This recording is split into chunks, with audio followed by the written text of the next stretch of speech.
اگر ماں کو ہی احساس نہیں ہے تو بچے کو کیا احساس ہوگا؟ اسی لیے کہا جاتا ہے کہ ماں کی گود بچے کا پہلا مدرسہ ہے. کوئی ایڈمیشن فارم بھر کے اس کو ایڈمیشن لینے تک وہ بچہ جاہل نہیں ہوتا، وہ بچہ سیکھ رہا ہوتا ہے ماں کی گود میں.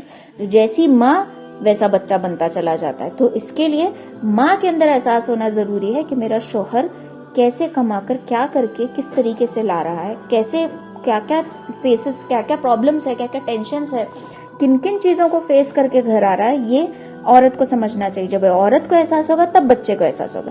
پھر بچہ اسکول پڑھتا ہے، پھر کالج کی فیس کے لیے باپ محنت کر رہا ہے، لون لے رہا ہے، یہاں سے قرض لے رہا ہے، وہاں سے، کیونکہ 1-2 ہزار کی تو فیس ہے نہیں، ابھی لاکھوں کی فیس ہو چکی ہے کالجز کی. پھر ڈگری کروا رہا ہے، سارا کچھ کر رہا ہے، اپنا خون پسینہ، خون جلا کر، پسینہ بہا کر، یہاں تک کہ مرد کا آپ نے دیکھا ہوگا کہ شادی کے بعد اس کا رنگ کم ہو جاتا ہے. تو سائیکولوجیکل فیکٹ اس میں کیا ہے کہ اس کے اوپر جو سٹریس ہوتا ہے ذمہ داریوں کا، اس کے اوپر جو ذمہ داریوں کا بوجھ ہوتا ہے، جو پریشانی ہوتی ہے کہ یہ فیس بھرنی ہے، یہ کرنا ہے، دوائیوں کا خرچہ، یہ خرچہ، وہ خرچہ، وہ اس کے رنگ کو کم کر دیتا ہے. اکثر دیکھا ہوگا آپ نے، بہت کم کیسز ایسے ہوں گے جہاں پر یہ چیز دیکھنے کو نہیں ملتی، لیکن اکثر یہ رنگ کا جل جانا یہ کس کے لیے؟ وہ یہ نہیں سوچ رہا کہ میں اتنی مشقت کروں گا تو میرا رنگ کم ہو رہا ہے، نہیں، وہ سوچ رہا ہے کہ میں کروں گا تو میرا بچہ خوش رہے گا. تو وہ ایڈمیشنز کروا رہا ہے، پھر نوکری لگتی ہے، پھر شادی ہو جاتی ہے، اور اس کے بعد کیا ہوتا ہے؟ اولاد اسی باپ کو پوچھ کر نہیں دیکھتی. جس باپ نے خون پسینہ جلا کر اپنے بچے کو بڑا کیا، اس قابل بنایا کہ 4 لوگوں میں اٹھ بیٹھ سکے، اسی باپ کی ایک کھانسی بچے کو برداشت نہیں ہوتی. تو یہ بھی ایک الگ قسم کی پریشانی ہے جو باپ اٹھاتا ہے. اور یہ احساس بچے کو کب ہوتا ہے؟ جب وہ خود باپ بنتا ہے، تب اس کو احساس ہوتا ہے کہ میرے باپ نے میرے لیے کیا کیا کیا تھا. تو یہی اس آیت کا خلاصہ ہے، وَوَالِدٍ وَمَا وَلَدٍ لَقَدْ خَلَقْنَا الْإِنسَانَ فِي كَبَدٍ، تحقیق کہ ہم نے انسان کو پریشانیوں میں ڈالا ہے. أَيَحْسَبُ أَن لَّن يَقْدِرَ عَلَيْهِ أَحَدٌ، کیا وہ گمان کرتا ہے کہ ہرگز بس نہیں چلے گا اس پر کسی کا؟ اب اللہ کیا پوچھ رہے ہیں انسان کے بارے میں؟ کیا وہ یہ گمان کرتا ہے؟ یہاں پر سوال، جب آتا ہے حمزہ زبر سوال کے لیے آتا ہے، تو یحسب، کیا وہ گمان کرتا ہے؟ حسب، حساب رکھنا، گمان کرنا، ٹھیک ہے.